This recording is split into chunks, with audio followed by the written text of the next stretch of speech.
"Someone's poisoning you, sir. Please don't drink that." The cup was already in his hand when the maid spoke. Elias Ferrante had been drinking that same coffee every morning since he was a boy. His mother's recipe, honey and cardamom, the one thing in his life nobody had ever been allowed to touch. 34 years old, head of the family that made every other family in Chicago lower its voice. A man who could end another man's life with a phone call, and had never once needed to raise his voice to do it. And now a woman who cleaned his floors was standing 3 steps away, with a tray in her hands, saying something he was certain he'd misheard. He looked at her the way you'd look at a stranger who'd just said your name out loud. Adeline Marsh, 27, a widow. She lived above his garage and she'd worked in his house for 8 months, and if somebody had asked him that morning what color her eyes were, he couldn't have answered. He asked her if she understood what she was saying. She said she did. He asked her if she knew what happened to people who lied to him. She said she knew that too, and she said it without blinking. Then she told him there was a way to be sure, and it wouldn't cost him anything but 1 minute of his morning. "Ask the woman you're marrying to take a sip. If I'm wrong, sir, then it's only coffee, and no one gets hurt." Out in the hallway, heels started striking the marble. Camille was coming. Elias set the cup down and turned it slowly on the saucer until the handle faced the empty chair across from him, and then he waited. Whatever happened in the next 10 seconds was going to burn down everything this man had spent his whole life building. If this story touches your heart, please tap that like button and share it with someone who'd appreciate it. Subscribing helps stories like this one find the people who need them. Thank you for spending your evening with us. Now let's go back to that dining room, to a cup of coffee turning slowly on a saucer, and to the sound of heels coming down the hall. Camille Wexford came through the doorway, the way she came through every doorway in that house, as if the room had been waiting for her, and she was already talking before she reached the table, saying something about the florist calling twice, and the tent people wanting an answer by Friday, and she stopped behind her chair with one hand resting on the wood, and looked at the cup in front of him, and said his coffee was going cold, that he never drank it hot anymore, that he'd been letting it sit for weeks now. Elias didn't answer right away. Addie had moved back toward the sideboard with the tray held flat against her chest, and she'd made herself into furniture the way people in service learn to do, and neither of them looked at the other. He watched Camille pull out her chair and sit, and reach for the folder she'd left on the table the night before, the one with the seating charts in it, and he thought about how many mornings he had sat in this exact chair with this exact cup, and never once looked up. "Something's off with it today," he said. She turned a page. "What do you mean, off?" He slid the saucer across the polished wood until it sat directly in front of her, the porcelain making a small dragging sound in the quiet. "Taste it," he said. "Tell me if I'm imagining things." Camille laughed. It was a good laugh, warm, a little tired, the laugh of a woman humoring a man who worried too much, and she said she'd already had her tea upstairs and that his palate had been strange ever since he started sleeping badly, and she turned another page and asked whether his cousin's wife should be seated near the doors or near the band. Elias picked the cup up. He didn't stand. He simply lifted it a few inches and held it out across the table toward her, and he kept his voice exactly where it had been, gentle, almost apologetic, the voice he used with old men who had been loyal to his father. "One sip," he said. "Humor me." The pen stopped moving. Camille looked at the cup, and then she looked at his hand, and then she looked at his face, and for a moment the whole room seemed to be holding something in. Addie, standing at the sideboard with the tray, heard the refrigerator compressor shut off in the kitchen, and it sounded enormous. Camille was still smiling. That was the part Elias would remember for the rest of his life, that she never once stopped smiling. But she took a step back from the table, not a full step, just a shift of weight onto the back foot, the way a person moves when something on the ground near them turns out to be alive, and her shoulder came off the chair, and the smile stayed exactly where it was while everything behind it went somewhere else. "Elias," she said, "it's coffee." He didn't lower his arm. "I know what it is," he said. And she said, with the smallest edge coming into her voice, that she wasn't going to sit there and drink his coffee to prove something to him at 8 in the morning when she had a fitting at 10 and a florist calling every hour, and that if he wanted to talk about whatever had been eating him for the last 2 weeks, then they could talk about it like adults instead of playing games at the breakfast table. He set the cup down. The saucer clinked once. "All right," he said. "I'll drink it later." And just like that, the room let go of whatever it had been holding, And Camille exhaled and laughed again, and reached across and put her hand over his, and told him he was working himself into the ground, and that after the wedding, she was going to take his phone away for a week, and lock it in a drawer. Her hand was warm. He looked at it lying there on top of his, and he didn't move his own. She gathered the folder and stood and told him not to wait on her for lunch, that the fitting always ran long, that the woman doing the alterations talked more than she sewed, and she came around the table and kissed the side of his head the way she'd done every morning since the spring, and she said she loved him, and she said it easily, and then her heels were going back down the hall and across the marble and out through the front of the house, and the door closed, and a car started in the drive and pulled away, and it was quiet. Elias didn't move. Addie stayed where she was with the tray against her chest, and didn't say anything either, because there wasn't anything to say that the last 2 minutes hadn't already said better. Sunlight was coming across the table in a long bar, and the cup sat inside it with a thin skin forming on the surface of the coffee. After a long time he reached out and took a linen napkin from the setting beside him, and he laid it flat on the table, and he picked the cup up by the base with 2 fingers, careful not to touch the rim, and he set it down in the middle of the cloth and folded the corners over it one at a time, the way a man wraps something he intends to keep. Then he said, without looking up, "Don't touch anything in that kitchen. Not the jar, not the spoons, nothing." The study at the back of the house had been his father's, and Elias had changed almost nothing in it, which was something he'd never examined too closely. And when Addie came in and stood just inside the door with her hands at her sides, he told her to close it behind her and to sit down. She didn't sit. She said she'd rather stand, if that was all right, and he looked at her for a moment, and then said, "Suit yourself," and lowered himself into the chair behind the desk. Outside the window, the gardener was dragging a hose across the lawn. Elias asked her to tell him exactly what she saw, not what she thought she saw. What she saw, in order, from the beginning. And Addie said no. He wasn't sure he'd heard her correctly, and he asked her to say that again, and she said it again, not louder, not softer. "No, sir. There are cameras in that kitchen. There's one over the door and one in the corner by the pantry, and I know because I dust them. Don't make me tell you. Go and look." Nobody had said no to him in that room in 7 years. He sat back and studied her, this woman who had been sweeping the floor under his feet for 8 months without registering as anything more than a movement at the edge of his vision, and he asked her why she'd refuse. She said because if she told him first and then he watched the tape, he'd spend the rest of his life wondering how much of what he saw was hers, and how much of it was his own. She said she'd seen men decide things that way before, and it never went well for whoever was standing where she was standing. "If it's on the tape," she said, "then it's on the tape, and it doesn't need me. And if it isn't, then I'm a liar and you'll do whatever you do to liars, and me talking won't change that either." Elias said nothing for a while. The hose kept dragging across the grass outside. Then he asked the question he'd actually brought her in there to ask. He asked why she hadn't just taken the money. She'd been offered something, he said. He was certain of that, because there was no version of the previous night in which a woman like Camille Wexford turned around and found somebody in the doorway and simply walked away. So something had been offered. And Addie could have taken it and gone back up to her room over the garage and gone to sleep, and none of this would be happening. He asked why she hadn't, and Addie reached into the pocket of her apron and took out a white envelope, not thin, and she stepped forward and set it down on the corner of the desk and stepped back again. "I did take it," she said. "That's it. I haven't opened it since." Elias looked at the envelope but didn't touch it. He asked her how much was in it. She said she didn't know exactly, that she'd counted the top of it in her room, and then stopped counting because the number was already past anything that made sense to her, and she said it flatly, without shame, the way you'd report the weather. She said she'd sat on the edge of her bed with that envelope in her hands most of the night. She said she wanted him to know that. She said she wasn't going to stand there and pretend she'd handed it back the second it touched her palm, because that would be a lie, and she'd already decided she wasn't going to tell him any. "So why bring it back?" he said. Addie was quiet long enough that he thought she might not answer. Then she said, "My mother cleaned houses on the North Shore for 22 years. She used to come home and tell me which families said good morning to her and which ones didn't, and I asked her once why it mattered. They were paying her either way.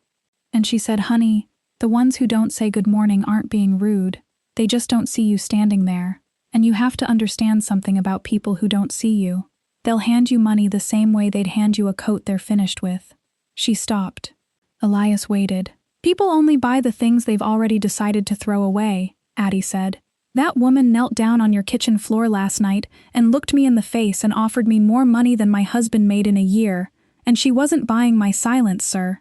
She was buying me, and she'd already decided what I was worth, and she was right about the number, and that's the part I couldn't sleep on. She was right about the number. She looked at him then, properly, for the first time in 8 months. So I brought it back, she said. Because I'd rather be poor and be a person. Elias sat with that. Then he stood, and he came around the desk, and he picked up the envelope and held it out to her. She didn't take it. Keep it, he said. Don't spend it, don't move it, don't put it anywhere but where you can put your hand on it. It's evidence now, and when this is over, if I'm still standing, we'll talk about what it is then. Addie took it back and put it in her pocket. Sir, she said, are you going to watch the tape? Elias was already walking toward the door. Most of the people who came through that house believed the door at the end of the north corridor opened onto a linen closet, and Otis Brennan liked it that way, because a man who had spent 30 years keeping other men alive had learned that the best room in any building is the one nobody thinks about. He had the monitors warm by the time Elias came in, and he didn't ask what they were looking for. He'd been told to pull the kitchen from midnight forward, and he'd pulled it, and he was standing with his arms folded and his reading glasses pushed up into his gray hair, and he said only, "It starts at 109, and then he pressed the key and stepped back so his employer could have the chair.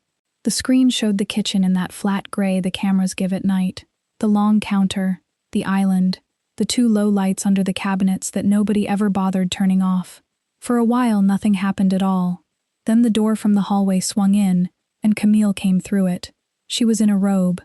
She didn't hurry and she didn't creep, and that was somehow the worst part of it, that she crossed her own kitchen at 1 in the morning at the same unhurried pace she used crossing a restaurant, and she set her handbag on the counter and stood there for a moment, with her hands flat on the stone as if she were listening to the house. Then she opened the bag and took out something small and pale, and she twisted the top off it and tipped a little into her palm, and she took a spoon from the drawer without looking, because she knew which drawer, and she pressed down and worked it back and forth against the counter with a patience that made Otis look away and then look back. She swept it with the edge of her hand into a small pile. She lifted the glass jar of honey down from the shelf where it had sat since before either of them lived in that house, and she unscrewed the lid and tipped the pile in, and stirred, slowly, for a long time, longer than seemed necessary, turning the spoon over and over. Then she smoothed the surface. Then she took a cloth from the sink, and she wiped the rim of the jar, and she wiped the underside of the lid, and she screwed it back on, and set the jar exactly where it had been, turning it a little so the label faced out the way it had faced out before. She rinsed the spoon. She dried it and put it back in the drawer. She folded the cloth. Then she stood there again with her hands on the counter for maybe 5 seconds, and then she reached over and switched off the under-cabinet lights and went out, and the screen was empty, and the timestamp kept running. Elias watched it again. He watched it a 3rd time, and on the 3rd pass he leaned forward slightly at the moment she wiped the rim of the jar, because that was the piece that had nothing to do with poison, and everything to do with the woman doing it, the small housekeeping instinct, the tidying up. He watched it a 4th time all the way through without moving at all. Then he sat back and said, "How long?" Otis said he'd started at the top of the week and worked backward, and he hadn't found the beginning yet, and that he didn't expect to find it on this system, because the system only held so much before it wrote over itself, and that whatever this was, it hadn't started last night. Elias asked him what he thought. Otis took his glasses off his head and folded them and put them in his shirt pocket, and he said, "Permission to be blunt, sir," and Elias said he'd fire him if he was anything else. "All right," Otis said. "Here's what you've got. You've got a woman with a spoon. That's all that tape is. It's very good and it's very clear, and any prosecutor in this county would love it, and if you walk it into the council room tonight and put it up on the wall, I'll tell you exactly what happens. Somebody in that room stands up before you finish talking. Somebody gets loud. Somebody says he can't believe what she's done to you, and he says it louder than you're saying it, and he offers to handle it personally, and everybody nods, and by the weekend, Camille Wexford is gone and handled, and there's nothing left of her but a story people tell quietly, and you'll feel like you won. He let that sit. "And then," he said, "sometime after the new year, maybe the spring, you'll have a bad night with your heart, or your car will go into the lake off Sheridan in the rain, or you'll just not wake up, and everybody will say what a shame, after everything that man went through." Elias looked at the frozen screen. Otis said, "That jar didn't walk itself into your kitchen." Somebody put the spoon in her hand and told her how slow to go, and I don't know who yet, but I know he's close, because whoever it is knows the house rules well enough to want you sick instead of dead, and there aren't many men alive who know those rules. You catch the woman with the spoon, you lose the man who handed it to her, and he'll simply find another set of hands. Elias stood up. "Then we don't catch the woman," he said. The results came back on the third afternoon, and Otis brought them into the study himself, rather than sending them, and he stood in front of the desk instead of sitting, and Elias knew from that alone that the news had a shape to it. The lab had found a compound in the honey that belonged in a cardiologist's cabinet, something that slowed a heart down and made it stumble over its own rhythm, and taken steadily over months it would wear the muscle out the way a bad road wears out a truck. That much Elias had expected. It was the second page that he read twice. The concentration was low. Not low the way a careless hand is low, but low the way a measured hand is low, held deliberately beneath the line where a body starts shutting down, spread out to be absorbed in small daily amounts by a man who took his coffee the same way every morning of his life. Otis said the chemist had put it plainly. Whoever mixed this, he'd said, wasn't trying to get to the end. He was trying to stay in the middle. Elias set the pages down on the blotter and squared them with 2 fingers, and didn't say anything for a while, and outside the window the light had gone the flat gold it goes in the late part of the afternoon, and somewhere below them a vacuum was running. Then he said, out loud but not really to Otis, "They don't want a funeral." Otis said, "No, sir. I don't believe they do. There was a book in that house, kept in a safe that had been drilled into the foundation before Elias was born, and it was not really a book, only a folder of typed pages, amended in a dozen different hands over 40 years, and everyone who sat at the long table in the council room had read it. It laid out how a man took the chair and how a man left it. There were 3 ways out. A man could die, and then the chair passed by name. A man could step down, and then the chair passed by vote. Or a man could be found unfit, and there was a clause for that, written in the plain, flat language of people who had never expected anyone to read it closely, and it said that where a physician's finding established that the head of the family could no longer hold his own affairs, the council might vote to suspend him, and the running of everything would fall to the second chair until such time as he recovered. Until such time as he recovered. Elias had voted on that clause himself once, years ago, for an old man in Cicero, and he remembered thinking at the time how merciful it sounded. He thought about it now, sitting in his father's chair with a lab report in front of him, and he understood the entire architecture of the thing in the space of about 4 seconds. A dead man gets an autopsy, a dead man gets questions, and a body, and a room full of men who suddenly have to decide who they're loyal to. But a sick man gets sympathy, a sick man gets a cardiologist's letter, and a vote taken sadly, with everybody agreeing it's for his own good, and then a long, quiet convalescence somewhere with a view, while another man signs his name to things. They didn't want him dead. They wanted him alive and breathing and pitied, sitting in a chair by a window with everything he had ever built moving through somebody else's hands, and then, later, when nobody was watching him anymore, when he was just a sad old story, then it wouldn't matter much how he went. And he thought of his mother in the kitchen of the house on the west side before any of this, a small woman standing at the stove with her sleeves pushed up, tipping honey off a spoon into the pot, and telling him that the trick was to put it in before the cardamom, not after, and to never let it boil. He'd been maybe 12. He'd asked her why she was teaching him, since she made it every morning anyway. She'd said, "Because someday I won't be here to make it, and I want you to know how." She'd been gone before he turned 15. Her heart, the doctor said. Elias sat with the pages in front of him for a long time after that, and Otis had the sense to say nothing at all, and the vacuum downstairs shut off and the house went quiet. When he finally spoke, his voice was perfectly level. "Pull the jar tonight," he said. "Replace it with one exactly like it, same brand, same fill line, and put it back facing the same way. She looks at that label every morning. And call Dr. Sandoval's office, not for me, for a question. I want to know what a man in my position would look like 6 weeks in. What goes first? How he'd walk. How he'd sound on the stairs. Otis said, "Sir," Elias said, "they want a sick man. Then I'll give them a sick man. And I'll be very convincing." Thursday was Addie's half day, and she drove down to the hospital on the near west side, with the windows open, because the air conditioning in the car had quit sometime in the spring, and she'd decided she could live with it. The pediatric floor smelled like warm cotton and floor wax, and the woman at the desk knew her by now and didn't ask for her name, just said, "She's been up since 6 waiting on you," and buzzed her through.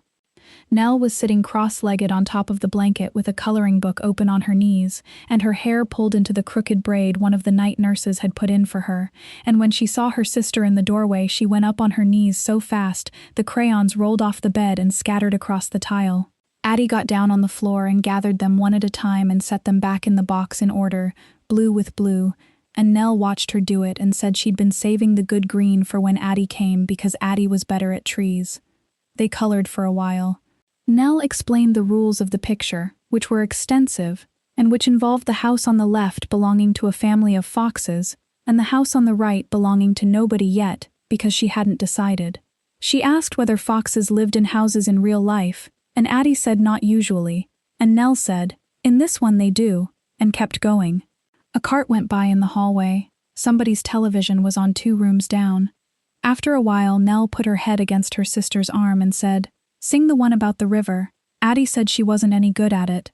Nell said their mother hadn't been any good at it either, and that was the whole point of it, and Addie laughed and said that was probably true. So she sang it, quietly, the way it had been sung to both of them in a kitchen on the south side years ago, the song about the river that goes down to the sea and takes its time about it, and she got the second verse wrong the way their mother had always gotten the second verse wrong, and Nell corrected her, delighted, and made her do it again from the top. The second time through, Nell sang the low parts, which was the arrangement they'd worked out between them, and her voice was thin and a little breathless, and she had to stop at the end of each line, and she didn't seem to mind, and Addie kept her own voice steady and let her take her time. When they finished, Nell lay back against the pillows and looked at the ceiling and was quiet for a minute. Then she said, "Addie, when do you get a day off?" Addie said she got Thursdays. Nell said that wasn't a day off, that was a driving day, and she said it with the particular scorn of a 9-year-old who has done the math. She said she meant a real one, a whole one, where Addie didn't wake up early and didn't go anywhere, and didn't have that thing she did with her shoulders. Addie asked what thing with her shoulders. Nell demonstrated. It was, unfortunately, accurate. Addie looked at the window for a second, and then she said, "Soon." She said it easily, the way you say a thing you've practiced. She said she'd been talking to some people and something was going to change before too long, and when it did they'd get a whole Saturday, and they'd do nothing at all with it, and Nell could pick. Nell asked if they could go to the lake. Addie said the lake was expensive. Nell said the lake was free, it was right there, and everybody knew that. And Addie said she'd forgotten, and Nell said that was the kind of thing that happened to people who never took a day off. The nurse came in then with the afternoon round, and told Nell it was time to sit up straight for a minute, and Nell sighed enormously and sat up straight, and the nurse winked at Addie over the girl's head. When it was time to go, Nell held onto her sleeve and said, "Sing the first line one more time, just the first," and Addie sang the first line, and Nell said, "Okay," and let go. In the elevator going down, Addie stood with her back against the wall and looked at the floor numbers lighting up one after another, and she thought about the word soon, and how easily it had come out of her, and how she had no idea in the world whether it was true. Dr. Ruth Sandoval had been the family's physician since before Elias took the chair, and she was old enough and tired enough to have stopped asking why, so when he called her line directly on Friday evening and said he wanted to ask her a hypothetical, she poured herself something and said, "Go on then." He said, "Suppose a man my age were taking what's in this report," and he read her the compound and the concentration off the second page. Suppose he'd been taking it since the summer, in his food, without knowing. Walk me through him. Not the chart, the man. What would people see? Sandoval was quiet for a moment, and then she began, and Elias took notes in a small hand on a legal pad the way he took notes in negotiations. She said it wouldn't come on like a movie. She said the first thing would be the mornings, that he'd be slow getting up out of a chair, and slower on the second flight of stairs than the first, and he'd notice it and blame the week. She said his hands would be cold, all the time, and people would comment on it when they shook them. She said he'd stop finishing his plate, not from nausea, just from a lack of interest, and that was the thing people around him would remember afterward more than anything else. She said his voice would get quieter without him meaning it to, and he'd start clearing his throat before he spoke, a small habit, and once it started it wouldn't stop. She said he'd be fine sitting down, and then stand up too fast and have to put a hand on something for 3 or 4 seconds and pretend he was checking his pocket. She said, and this is the part that will convince anyone watching you, he'd start sleeping in the afternoon. Men like you don't sleep in the afternoon. Elias underlined that twice. He asked her how long between the first thing anyone noticed and the point where a doctor would put something in writing. She said a physician who was looking for it could write a letter inside a month. He asked her whether such a letter would say the words, "no longer competent to manage his own affairs." Sandoval said, in that language, more or less, yes, and then she said, "Elias," and he said, "Not yet, Ruth," and she let it go. That night, Otis went into the kitchen after the staff had gone up and came out with the jar wrapped in a dish towel, and the one that took its place was the same brand and the same size, and had been opened and used down to the identical line and set on the shelf with the label turned exactly the way the label had been turned. He photographed it before and after. He told Elias afterward that the hardest part had been the fill line, and that he'd stood there in the dark with a spoon getting it right, and he said it without any humor at all. Then Elias sent for Addie. He told her what he wanted from her in about 6 sentences. She was to keep the envelope where she could reach it.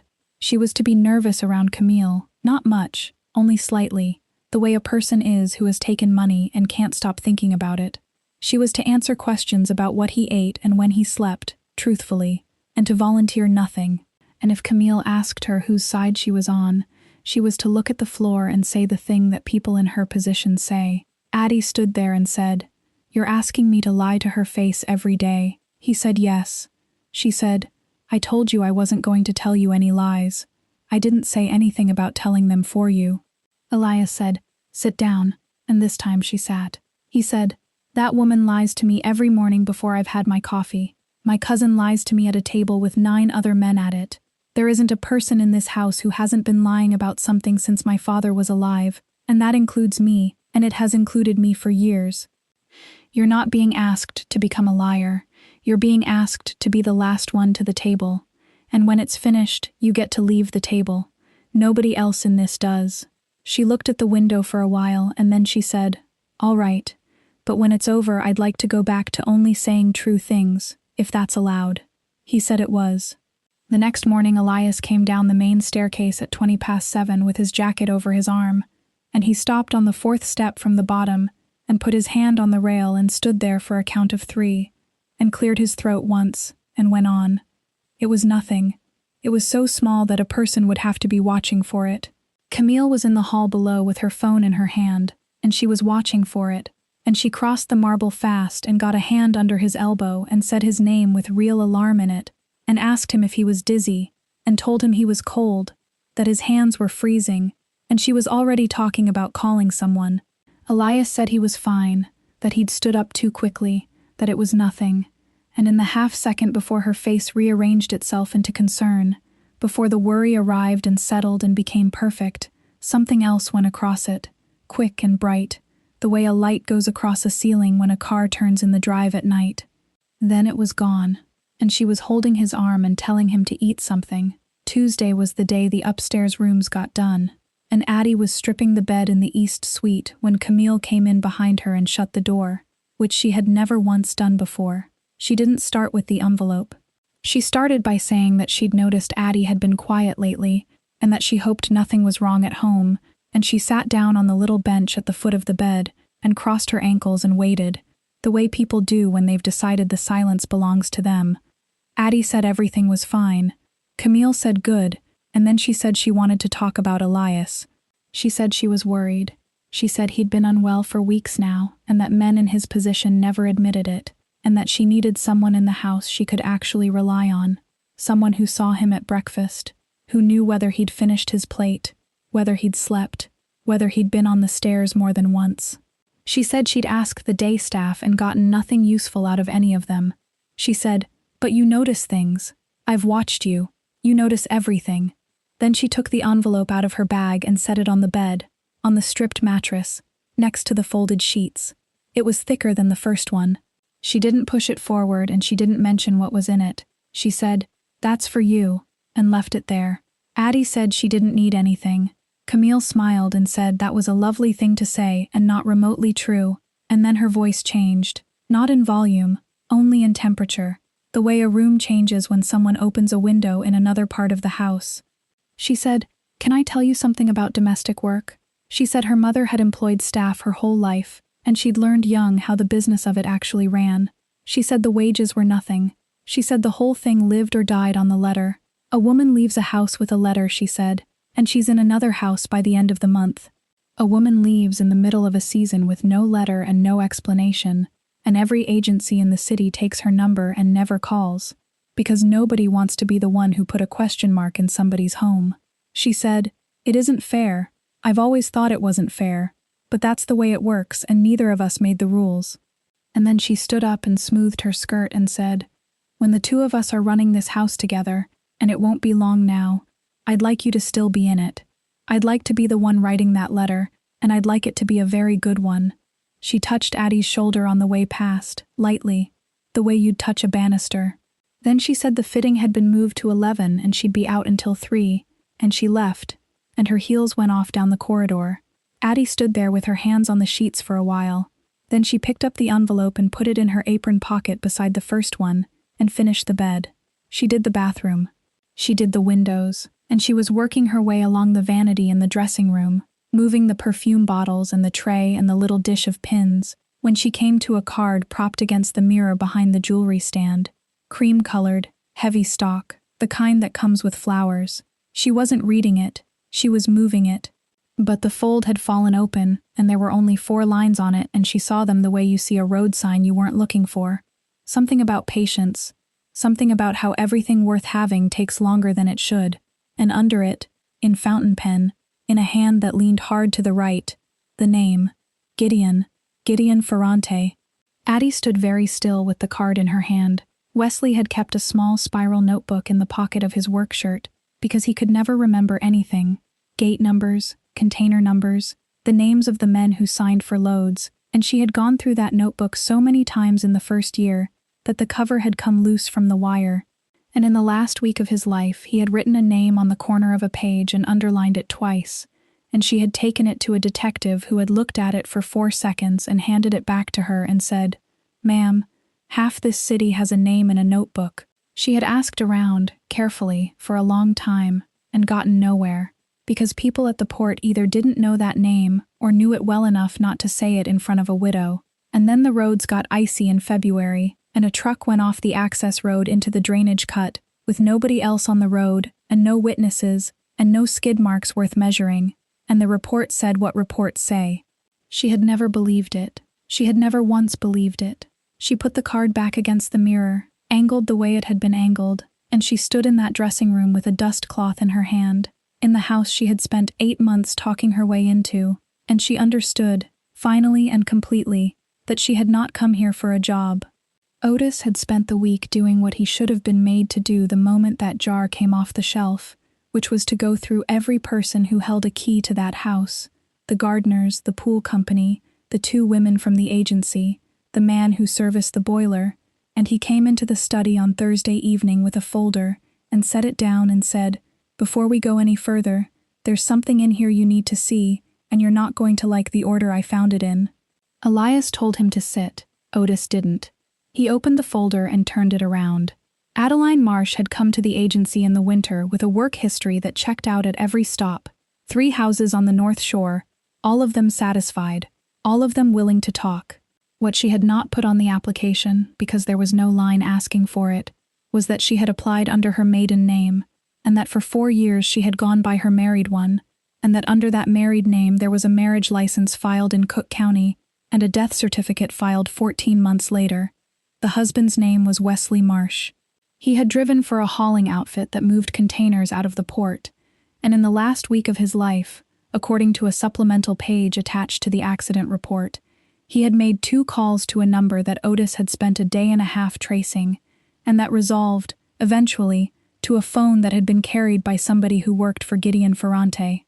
Elias read it twice, then he sent for her. She came in still in her apron, and she looked at the folder open on the desk, and she didn't ask what it was, which told him most of what he needed to know before either of them said anything.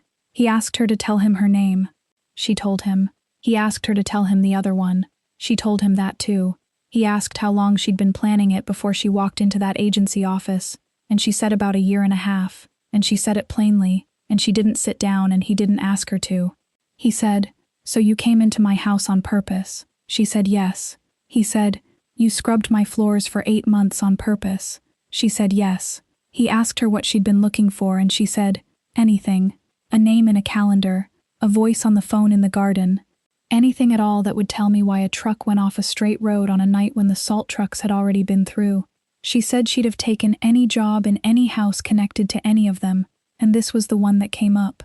Then Elias asked the question that had been sitting in his chest since the second page. He asked her whether that morning at the table had been part of it, whether she'd stood in his dining room with a tray in her hands and worked out, in the 2 seconds before she opened her mouth, that a man who owes you his life is easier to get things out of than a man who doesn't. Addie was quiet for what felt like a long time. Then she said, "At the start, yes." She said, "I stood at the bottom of those back stairs that night with that envelope in my hand, and I thought about it exactly the way you just described, and I'm not going to stand here and tell you I didn't, because you'd know." And Elias said, "And now?" And she said, "Now I don't know, and that's the part that scares me, because I came into this house with one clean thing in my life, and it was that I hadn't sold him, and I don't know what I've got left if it turns out I've been trading on him too." She didn't cry. She looked at the window while she said it, and then she looked back at Elias and waited, and her hands were flat against her apron and perfectly still. And it was Otis who spoke. He said, "Sir, before you decide anything." And Elias turned and looked at him, and Otis said, "I knew who she was in her first week." The room changed. Otis said he'd run her the way he ran everybody, and it had come up, and he'd sat on it, and Elias asked him why, in a voice that had gone very quiet. Otis said, "Because I worked for your father for 30 years, and I've never believed that truck was an accident either." He said he'd looked at that report the month it was filed, and he'd gone out to the access road himself on a Sunday and stood there, and he'd come back and asked one careful question of one careful man, and been told, kindly, to stop asking. He said, "I run the doors and the cameras in this house. I don't get to open a file on the second chair. There is no version of me doing that where I'm still employed, and probably no version where I'm still around. So when a widow tied to that report walked in looking for a mop under another name, I let her walk in, I put her on the upstairs rooms, and I didn't tell you, and that's mine, and you can do what you want with it." Nobody said anything for a while. Then Elias closed the folder and said, "Both of you, get out." Addie went down the back stairs and across the yard toward the garage, and in the hallway near the kitchen Camille was standing with her phone against her shoulder, and she smiled and said, "You look pale, you know. Everybody in this house looks pale lately. It's the only thing any of you seem to have in common." She stayed later than usual that Thursday, because she hadn't wanted to go back to the room over the garage, and by the time she came out through the side doors, the visitor lot had emptied down to a scatter of cars under the tall lights, and the traffic on the cross street had thinned to nothing. Her car was in the far row where the parking was free after 9. She had her keys in her hand, and her mind somewhere else entirely, still in that study, still hearing herself say the words at the start, "Yes," out loud, and she was halfway down the row before she registered that a car had come in behind her and was rolling along at walking pace with its headlights off. It stopped at an angle across the mouth of the row, not blocking her in exactly, just making the geometry of leaving complicated. 2 men got out. They were older than she expected, in coats, and they didn't hurry, and one of them stayed by the front fender with his hands in his pockets, while the other came forward and stopped a good 6 feet away, farther than a person normally stands, and said, "Evening, Mrs. Marsh." Then he said, "Or is it?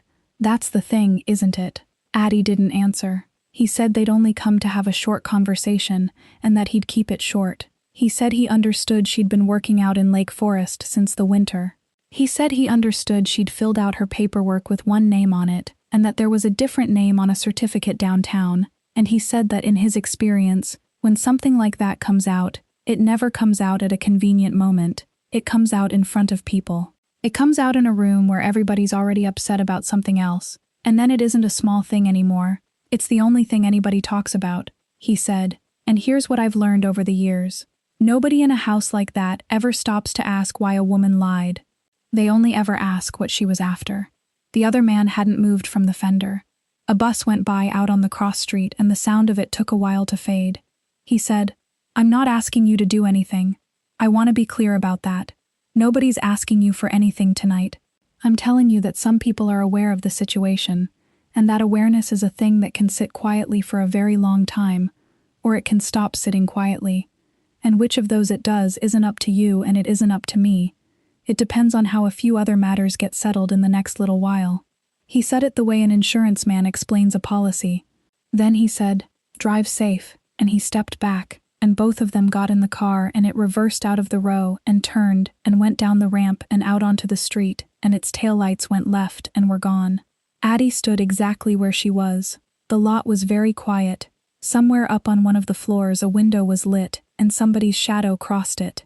She got to her car and put the key against the door and missed the lock, and put it against the door again, and missed again, and then she stopped trying, and set both hands flat on the roof, and stood there with her head down, and breathed until her arms belonged to her again, and it took longer than she wanted it to.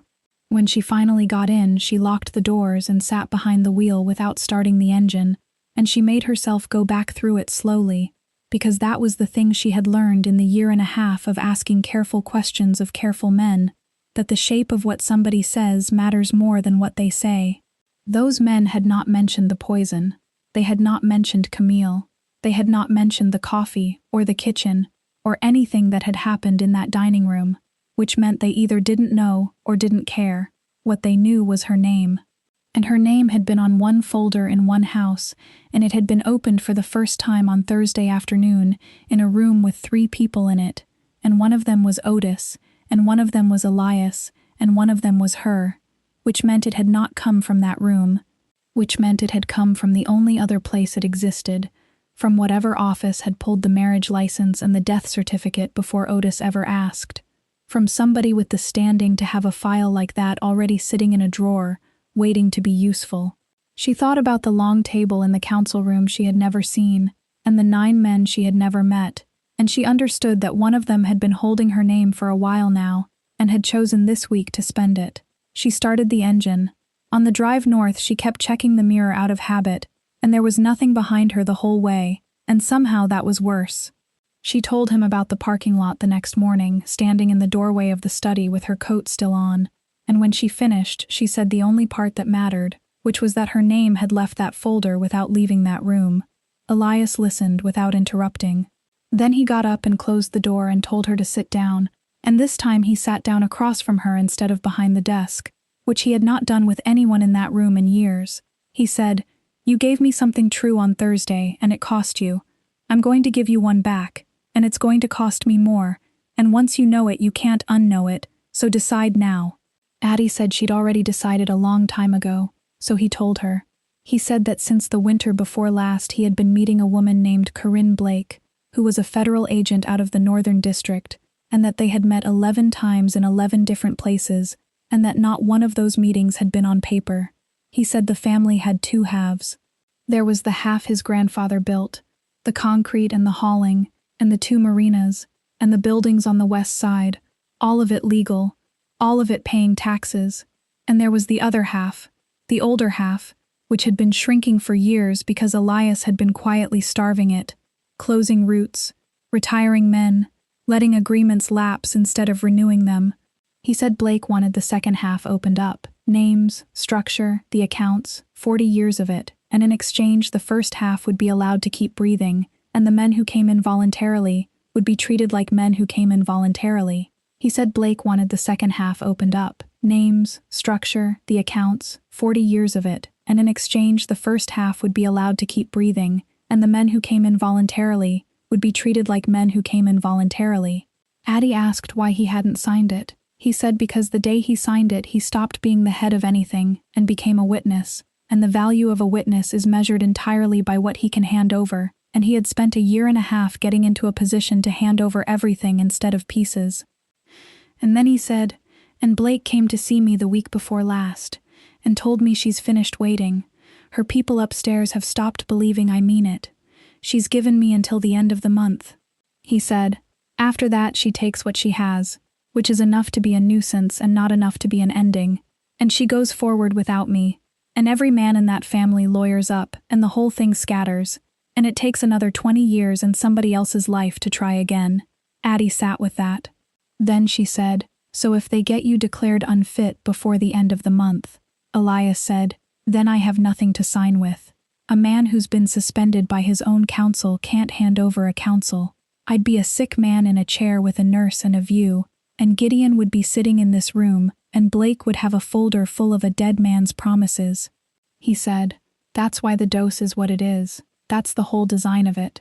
They're not racing me to a funeral. They're racing me to a deadline they don't even know exists. And Addie said the thing she had been holding since the folder. She said, you could end this tonight. She said she wasn't stupid. She knew what house she was standing in. She knew what a phone call from that desk meant, and she said, that man had my husband killed and he's trying to take everything you own, and you could make him disappear by dinner, and nobody in this city would ever ask you a question about it. Why don't you? Elias didn't answer straight away. Then he said, do you want to know what happened the night my father died? She waited. He said he had been 27. He said his father had gone down in the front room of a house in Elmwood Park with 11 men in it, and it had been his heart, actually his heart, and there was a doctor there inside of 4 minutes and it made no difference. He said that he had been kneeling on the carpet next to him when he realized that the room had gone quiet in a way that had nothing to do with grief. He looked up, and the men in that room, men who had bounced him on their knees, men who had known him since he was in short pants, were coming forward one at a time and going down on one knee in front of a 27-year-old boy with his father's blood still warm under his hands, and taking his hand and calling him by a title. He said, the body wasn't cold. I want you to understand that. It hadn't been 10 minutes. He said that he went home that night and sat in the dark and understood 2 things at once, that he could order anything in this city from that day forward, and that not one of those men had knelt because of who he was, because they didn't know who he was. None of them had ever asked. They knelt because of what the chair was. And he said, I was very angry for about 6 years after that. I did things in those 6 years I'm not going to describe to you in this room, and it took me longer than it should have to work out that a man who can kill because he's angry isn't powerful, he's just available. He said, I've spent 18 months trying to stop being available. If I pick up that phone tonight, then all I've done is hand the chair to a version of me from 6 years ago, and your husband is still dead, and nothing in this city is any different in the morning. He said, so no, we're going to do it the slow way, and the slow way is going to be worse for both of us. The following Thursday, the woman at the desk on the pediatric floor didn't buzz her through. She looked up and her face did something complicated, and she said, oh, honey, didn't anybody call you? And Addie's stomach went down through the floor. And then the woman said quickly, no, it's good news, and turned the monitor around. Nell had been transferred on Monday to the cardiac program downtown, the one people got on lists for, the one Addie had been told, kindly, twice, was not taking transfers this year. The screen showed a bed assignment and a surgical date in the middle of the following month, and a surgeon's name that Addie had read in a pamphlet a year ago and put out of her mind the way you put a house out of your mind when you drive past it. She heard herself ask who had authorized it. The woman scrolled. She said the sponsorship had come through a foundation, and she read the name of it, which was 3 ordinary words that meant nothing, a trust of some kind, and there was no individual listed anywhere, no contact, only a billing code and a note that all costs were covered through discharge and follow-up. Addie asked again, and the woman turned her hands over and said, sweetheart, when it comes in like this, there's nobody to thank. That's usually the point. She drove back north with the windows down, and she didn't cry until she was on the ramp, and then she pulled onto the shoulder and sat there for 10 minutes with her hands over her face while the traffic went by. And it wasn't relief exactly, It was closer to the feeling of having carried something heavy for so long that setting it down hurt worse than holding it. She found Elias in the study late that afternoon. She didn't knock. She said the name of the foundation and asked him if it was his. He looked at her for a moment, and then he said yes. She asked when he'd done it. He said the week after she brought the envelope back. She stood very still. She said, "That's before." He said, "Before what?" She said, "That's before Otis opened the folder. That's before you knew what my name was. That's before you knew what my name was. That's before you knew what my name was. And worked out what you were worth to me." She said, "You did it while you still thought I was just some woman who cleans, and you never said a word, and I have been in this house every day since then." He didn't stand up, and he didn't come around the desk. He said, "That woman knelt on my kitchen floor and put your sister on one side of a scale and asked you to weigh her." He said, "I wasn't going to be the second person in this house to make you stand there." That was all he said about it. Addie put her hand on the back of the chair in front of her because she needed something to hold. She said, "I lied to you." He said he knew. She said, "I would probably lie to you again if it got me to the truth about Wesley, and I'm telling you that so you know what you paid for." And Elias said, "I didn't pay for anything. That's the part you're going to have to sit with." She stood there a while longer. Then she said the only thing she had left, which was "thank you," and it came out badly, and he said, "Don't," and it wasn't unkind. He said, "Go up and call the hospital and ask them what she can eat before. They always have a list, and she'll want to know." And Addie laughed once, wetly, and said that Nell would want to know about the television more than the food, and Elias said, "Then ask about the television." She was still standing in the corridor outside the study, putting her face back together before going down the back stairs, when Camille came around the corner from the sunroom with a fabric swatch in each hand. She stopped when she saw her.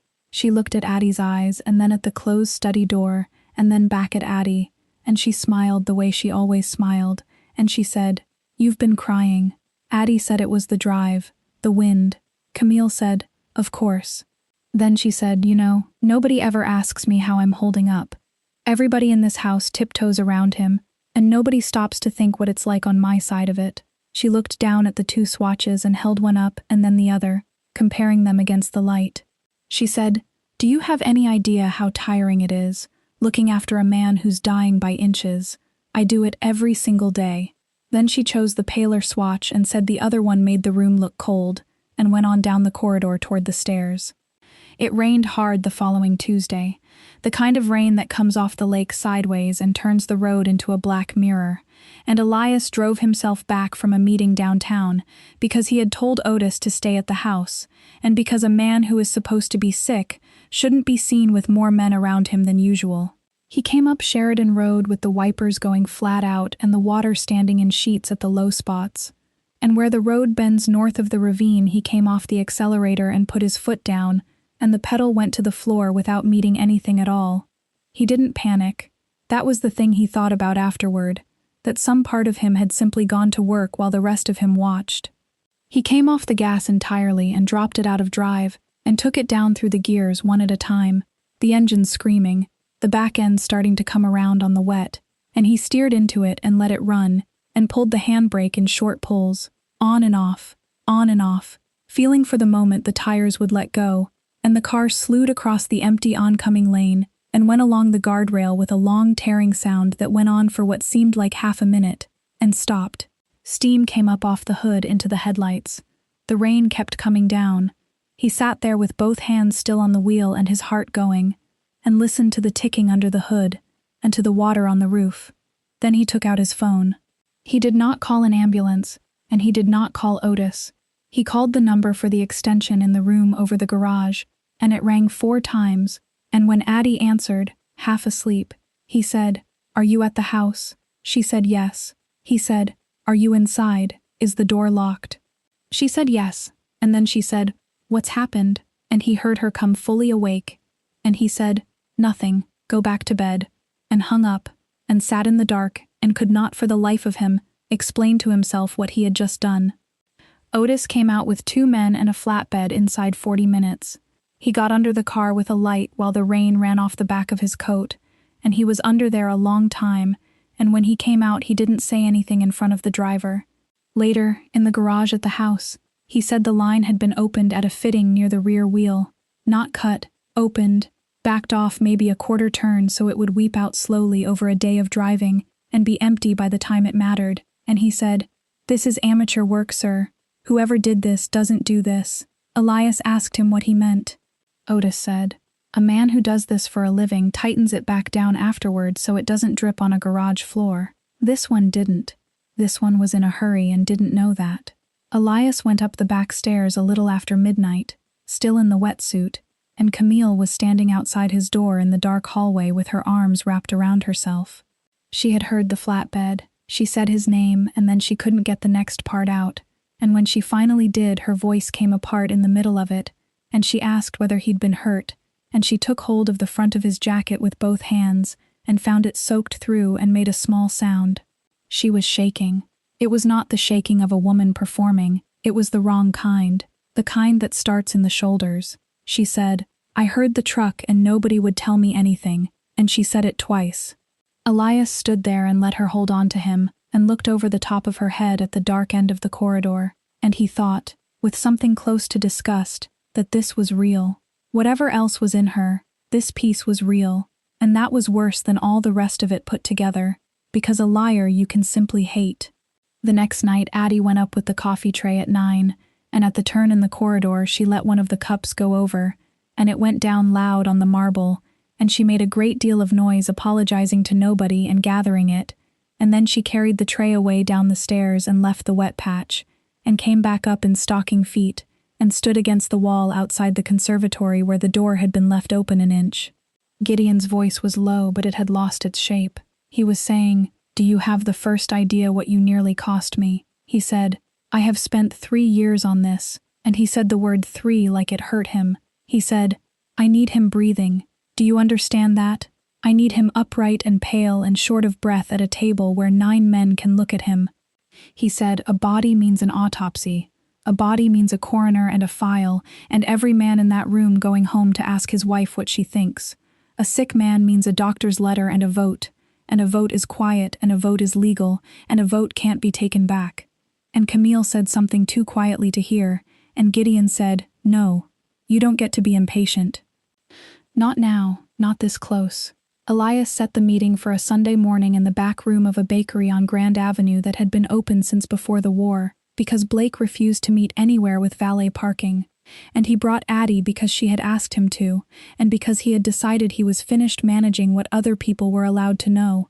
Corinne Blake was already there when they came in, a woman in her 40s in a raincoat with a paper cup in front of her that she hadn't touched, and she stood up when she saw who was with him, and something went across her face that Addie recognized immediately, because she had spent a year and a half watching men's faces for exactly that, the look of someone who has been expecting a conversation for a long time and is relieved and sorry that it's finally arrived.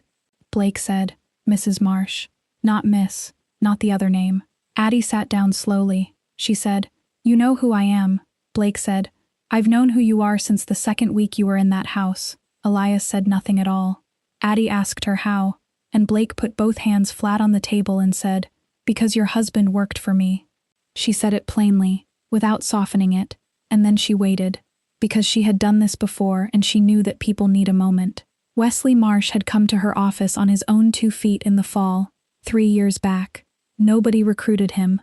He'd been hauling containers out of the port for 6 years, and he had started noticing which loads got waved through and which ones sat, and which paperwork came back signed before anybody had looked at it, and he'd sat on it for a long time, and then one night he'd driven himself downtown after his shift and asked at the front desk who he needed to talk to. She said he was the best kind of source there is, which is the kind that isn't in trouble and doesn't want anything. She said he asked her twice whether it would ever come back on his wife, and she told him it wouldn't. She said, "I told him that, and I believed it." He gave her 9 months of gate logs, plate numbers, and names, and among the names was one that sat above the others, and she said it out loud in the back of that bakery, Gideon Ferrante, and Addie put her hand around the edge of the table. Blake said that in February somebody at the port had put it together. She didn't know who, and she had never been able to prove it, and that was the honest answer, and she wasn't going to dress it up. She said, "He was careful, and he was brave, and he was not trained, and the 2 things people like your husband never understand is how small the world is and how fast it moves." And a week later, a truck went into a drainage cut on a straight road. Addie said, "And then you watched me." Blake said, "Yes." Addie said, "You watched me get a job in that house under a name that wasn't mine. You watched me carry linen up those stairs for 8 months. You knew what I was looking for, and you had it in a drawer the whole time." And Blake said yes.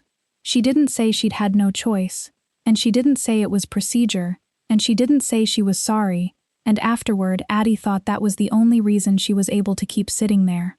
What Blake said was, "If I'd come to you in the spring with what I had, you'd have taken it to somebody, because that's who you are, and whoever you took it to would have gone to him, and I'd have lost the case, and you'd have been the second marsh I put in the ground." She said, "I made that call. I'd make it again, and I'll carry it." Then she reached into the bag beside her chair and took out a clear evidence sleeve and put it on the table and slid it across. Inside it was a small spiral notebook with the cover half torn away from the wire. Blake said it had been logged out of the vehicle, that it had sat in a box in a federal building for 2 years, and that she was breaking a rule she'd never broken in her career by putting it on this table, and that she had decided some time ago that she was going to do it before this was over. Addie didn't open the sleeve for a long moment, then she did. The pages were exactly as she remembered them, the gate numbers, the container numbers, the terrible handwriting, and she turned them one at a time and got to the last page with anything on it, and it wasn't a log entry. He had written it at some point in that final week, in pencil, pressing hard. She read it, and didn't read any of it out loud except the last line, and she read that one quietly, to nobody. "If I don't come home, don't go looking. Take care of Nell." Nobody at the table said anything. Blake looked out the window at Grand Avenue. Elias looked at his hands. Addie closed the notebook and held it against her chest with both arms the way you hold something out of a fire, and she said, "All right." She said it twice. She said, "All right." That evening she came back up the drive and Camille was in the front hall with her phone against her ear, and she covered it with her hand and said, "There you are." Then she said, "Don't wander off like that again. It's very close now, and I'd like everybody where I can see them." They needed one thing they didn't have, and Otis said it out loud in the study on Monday night, which was that everything in the folder proved a woman with a spoon and a man with a temper in a conservatory, and none of it proved the two of them were pointed at the same thing on purpose. He said a good lawyer would call it a mistress with a bad idea and a cousin who lost his patience with her, and that the 9 men at the long table would want to believe exactly that, because believing it would let them go home. And it was Addie, standing by the door with the tray she hadn't put down, who said, "Then don't try to prove it. Just find out whether she's got a number to call." Both men looked at her. She said, "My mother used to say you can tell everything about a house by who gets called first when something goes wrong." She said, "If that woman is on her own, then when she thinks he's going, she'll do what anybody does. She'll call an ambulance. And if she isn't on her own, then there's somebody she has to check with before she can pick up the phone, and she'll know it, and she'll think about it, and you'll see her think about it." Addie said, "Ask her, not in an argument, at a normal moment, when she's got no reason to have an answer ready." She said, "Ask her who she'd call." Otis said nothing for a moment, and then said, "That's better than anything I had." So on Wednesday evening, Camille brought the tea up to the sitting room herself, the way she had been doing for 2 weeks now, and set the tray down and poured, and Elias picked up the cup she poured and drank from it in front of her without hesitating, 2 swallows, and set it down. She watched him do it and something in her shoulders eased, and she settled into the chair opposite with her own cup, and began talking about the seating again, about whether his cousin's people should be near the doors. He let her get through it. Then he said, in exactly the tone he'd used to ask about the florist, "If I don't wake up tomorrow, who do you call first?" Camille laughed. It was a good laugh. It always was. She said, "That isn't funny." He said, "I'm not being funny. I'm being practical. Dr. Sandoval's been saying things I don't like, and I want to know the house is in order." He said, "If you come in here in the morning and you can't wake me, what's the first thing you do?" And there it was. The pause. It was not long. It was the length of time it takes to decide between 2 answers you already have, and on any other evening in any other house it would have meant nothing at all, and Elias watched her spend it. Then, she said, "An ambulance, obviously. and she said it with a small, irritated shake of her head, and she reached for the pot, and her hand was steady, and she asked whether he wanted more. He said no. He said she was right, it wasn't funny, and he apologized, and she told him he had a morbid streak and always had, and the evening went on. Afterward, she went down to make a call from the front hall the way she did every night. Elias sat where he was for a while. Otis came in and said, "Well?" Elias said, "She has somebody." Otis said, "She paused." Elias said, "She chose. There's a difference, and it's the whole thing. A woman on her own doesn't choose," he said. "Get me my cousin's number, the mobile, not the office." It rang 3 times. Gideon answered the way he always answered, warm, amused, already halfway through a joke, and asked whether it was too late for old men to be calling each other. Elias let his voice sit lower than usual and cleared his throat before he started, the way Sandoval had told him a man does once he's started doing it. He said, "I need to talk to you about something, and I'd rather do it at a table than on a phone." Gideon's voice changed by a degree. He asked if everything was all right. Elias said no, not really. He said Ruth had run the second set and hadn't liked them, and that she wanted him in for more, and that he'd been putting off a conversation he should have had in the spring. He said, "If something happens to me between now and the new year, that room turns into a knife fight and you know it." He said, "I want to sit down with you and go through the order of things properly, on paper, while I'm still the one holding the pen. Come to the house. Friday. Come at 7 and bring nobody." There was a pause on the other end too, but it was a different kind, the kind a man takes when he's trying to make sure his voice comes out the right shape. Then Gideon said, "Of course, cousin. Of course I'll come." He said, "And Elias, listen to me. Whatever Ruth's saying, doctors are always wrong about men like us." Elias said, "That's what I keep telling myself." Then he hung up and sat in the dark for a while, and downstairs the front door opened and closed, and Camille's heels went across the marble, and he thought, she'll spend tomorrow choosing which dishes to use. Camille used the good service, the one that came out for people who mattered, and she had the table done by 5 and changed twice before 7, and when Gideon came in out of the cold she took both his hands and said how good it was of him to come on short notice. Elias let her run the first half hour. He ate almost nothing and cleared his throat before he spoke and let his voice sit low, and Gideon watched him do it across the candles with an expression of enormous sympathy, and said the thing men say, that Ruth Sandoval had been telling their fathers they were dying for 30 years and had buried none of them. Camille talked about the wedding. She talked about moving it up, actually, given everything, doing it quietly at the house instead of the vineyard, and she looked at Elias when she said it and her eyes were wet, and it was very good work. Elias waited until the plates were cleared. Then he put his glass down and said, "Before we start on the paper, I want to say one thing, and I want to say it to both of you." He said, "I know somebody in this house has been impatient." He didn't look at either of them. He said, "This business runs on patience. My father used to say the difference between a made man and a dead man is about 6 weeks of waiting." He said, "But there's been a hurry on lately. Somebody's been in a hurry, and it's caused a problem, and there was a night on Sheridan Road in the rain where it nearly caused a much larger one." He turned his glass a quarter turn on the cloth. He said, "And I know that whichever of you was in a hurry, the other one was furious about it. So before we do anything else, I'd like to know which of you I'm talking to."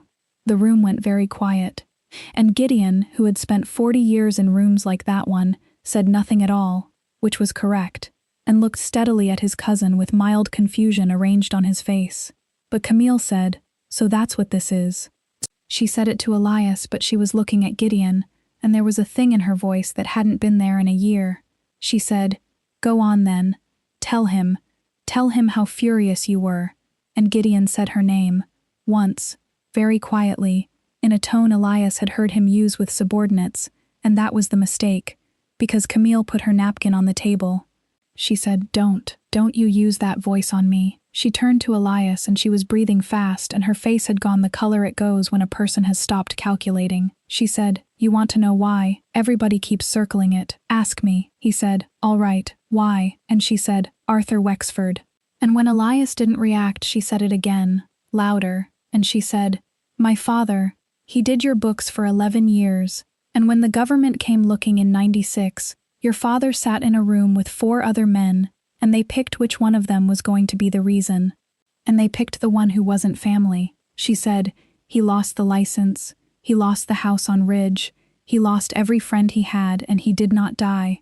That's the part nobody ever understands. He lived. He lived another 9 years in a rented flat above a laundromat on Clark Street, with the shades down, and he was 61, and he had nothing to do all day. And I brought him groceries every Sunday for 9 years, and watched him sit there breathing. She was crying now, and her voice was steady. She said, I don't want your money, Elias. I have never wanted your money. I wanted you to sit in a chair by a window with everything gone and your heart stumbling and be alive for it. That's all. That's all I ever wanted, Gideon said. Camille, that's enough. And it was at that moment that the door to the hall opened and Addie came in. She wasn't carrying a tray. She walked to the table and put a small spiral notebook down on the cloth in front of Gideon Ferrante, and she said, Wesley Marsh. She said, he drove out of Gate 4 for 6 years and he wrote your name in this, in February, and then his truck went into the cut on the access road. She said, I'm his wife. Gideon looked at the notebook. He did not touch it, and for the first time that evening, the arrangement on his face slipped, and what came through it was not fear, it was irritation, the flat irritation of a man being handed a bill he considered settled, and he said, that was 2 years ago and it was handled, and it had nothing to do with any of this. Then he heard himself. Elias said, handled. Gideon didn't answer. Elias said, by whom? And Gideon sat back in his chair and looked at his cousin for a long moment, and understood, finally, what kind of dinner he had come to, and he said, He said, you've been standing on the stairs for weeks, haven't you? He put his own napkin on the table. He said, so what happens now, cousin? You call somebody. And Elias said, no.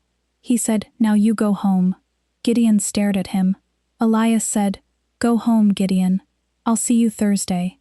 The council met in the back of a banquet hall on Harlem Avenue that the family had owned since before any of them were born, and on Thursday evening there were 9 men at the long table and Elias at the head of it, and Gideon had put the folder in front of him before anyone sat down. He did it well. He didn't gloat and he didn't rush. He said that this was the hardest thing he had ever had to do in that room, and then he read out the relevant lines of Dr. Sandoval's summary, the weight, the rhythm, the phrase that mattered, and he laid the pages down and looked around the table and said that he loved his cousin and that loving a man sometimes meant taking the weight off him before it killed him. Then he asked for the clause. Elias let it happen. He sat with his hands folded and his voice low, and said only that he wouldn't argue with a doctor and that the men should vote their conscience. And one of them, an old man from Melrose Park who had known his father, said, Elias, for the love of God, say something. And Elias said, vote. So they voted. It went around the table the way it always went, by name, out loud, and when it came back to the head it was 6-3. Gideon exhaled and started to speak, and Elias put a small recorder on the table and pressed it. What came out of it first was a conservatory at night, and a man's voice saying he needed him breathing, that a body meant an autopsy, and a sick man meant a letter and a vote, and that a vote was quiet and legal and couldn't be taken back. Then it was a dining room, and a woman's name, and a cousin saying that it had been handled 2 years ago and had nothing to do with any of this. Elias let it run to the end. Nobody at that table moved. Then he stood up. He said, before we go on, I want to say 2 things about the vote, because I've had a week to think about it and I only worked it out last night. He looked at a man halfway down the left side. He said, you voted for me. You voted for me every time in 7 years. He said, you're also the only man in this room who could have gotten Ruth Sandoval's letter out of a file, and you're the only one who ever saw a certain woman's real name on a piece of paper, and I've been trying since Sunday to find another way that name got out of my study and into a parking lot on the west side, and there isn't one.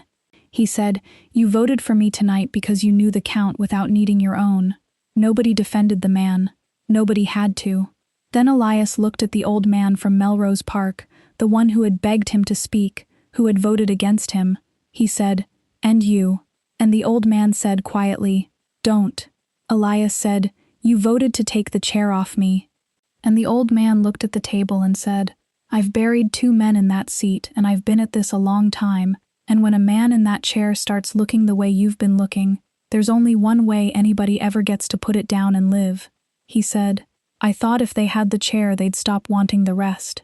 He said, I'd rather visit you than bury you, and I'm not sorry. Elias stood there for a moment. Then he said, That's the only honest vote at this table tonight. He reached into his jacket and took out a folded sheet of paper and laid it on the wood and smoothed it flat with 2 fingers, and he said, Here's what happens now.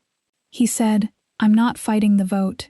He said, I'm not keeping the chair. There isn't going to be a chair. He said, in the morning, every arrangement this family has that isn't the concrete, the hauling, the marinas and the buildings, ends.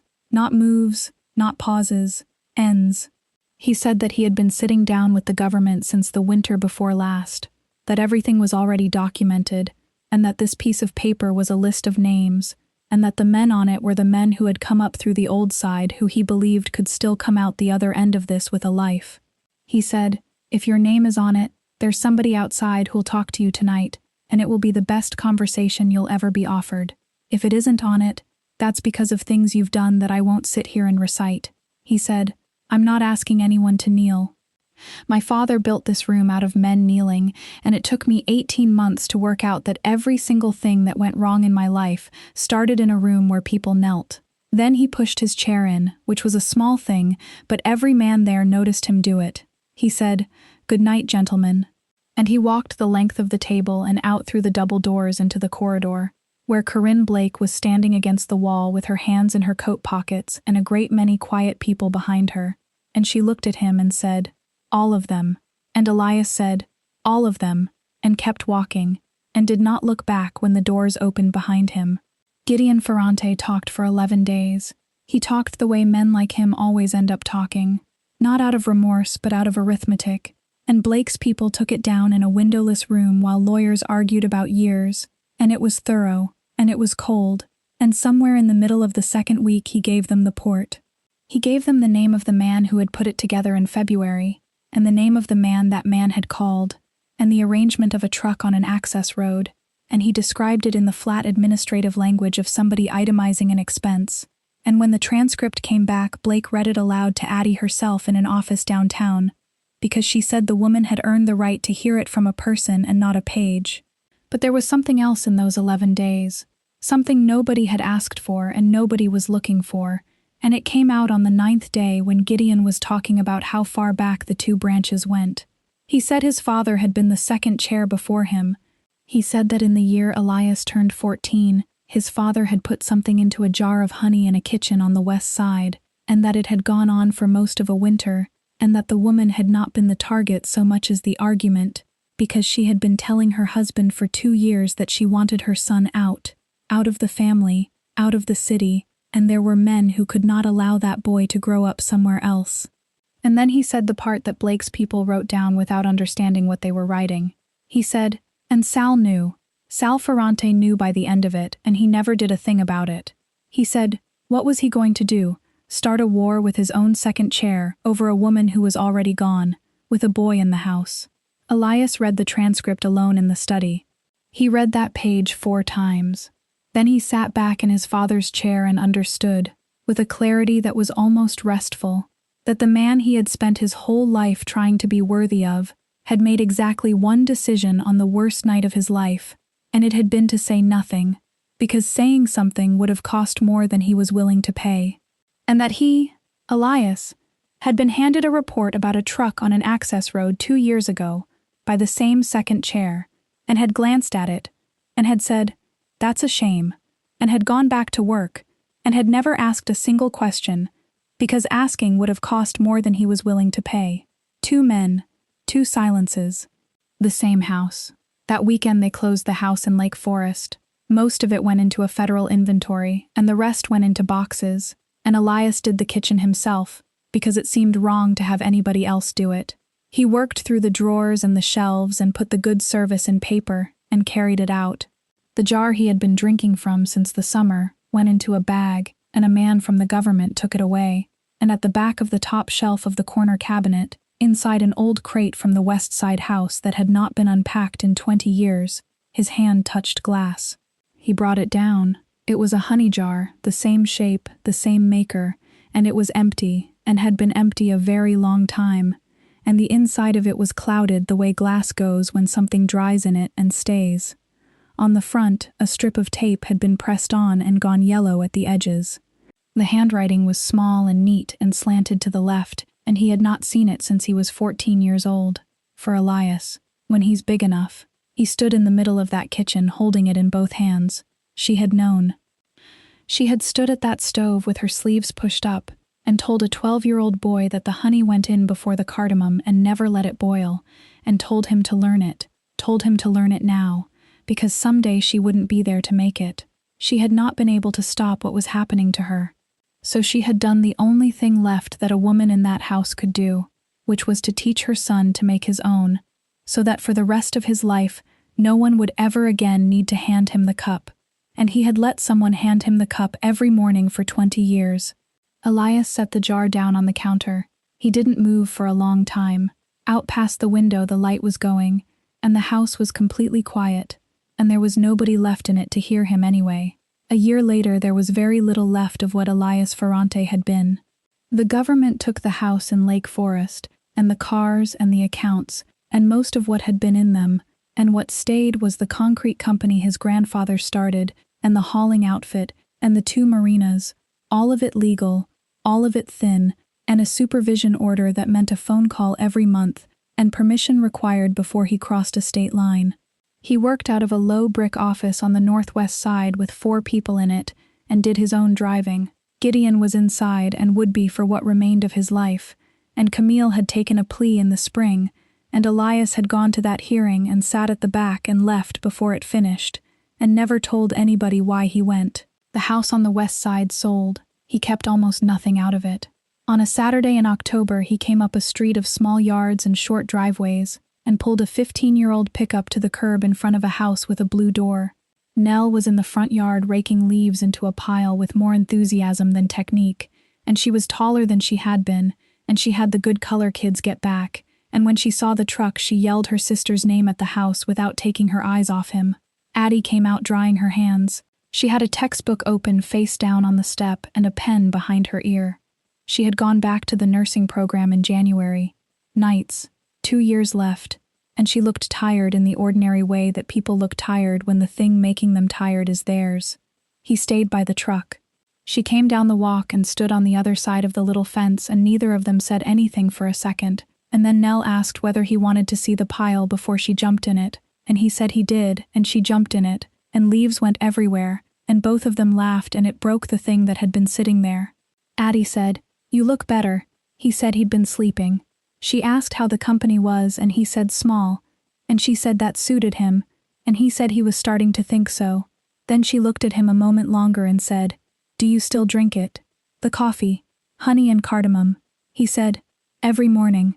She said, "Who makes it?" And Elias said, "I make it." He said, "I make it myself, and I take the first swallow before anybody else is in the room." Addie nodded slowly and didn't say anything to that, and then she said, "There's a pot on. It isn't yours. It's terrible, actually." And he said that was fine. She held the gate open. He came up the walk, and the girl in the yard yelled at him to look at the second pile because the second pile was better, and he stopped and looked at the second pile and agreed that it was, and the blue door stood open behind them. And that is where their story quietly begins again. Because the person who sees us most clearly is very often the one we never think to look at, the one carrying the tray, holding the door, standing at the edge of the room while we talk over her head. And harm rarely arrives as a stranger. It sits down at our table, pours our coffee, and asks whether we are tired today. What saved that man was not his money or his name, or the fear he could put in a room. It was one woman with almost nothing who decided that some things are not for sale, and said so out loud when saying nothing would have been so much easier. If this story moved you, please subscribe to our channel and leave a like and a share so more stories like this one can find their way to the people who need them. We would truly love to know how this story made you feel, so tell us in the comments, honestly and from the heart, because we read them, and they matter to us more than you know. Thank you for spending this time with us tonight, and we wish you good health, quiet days, and peace in your home. Goodbye for now, and we will see you in the next video.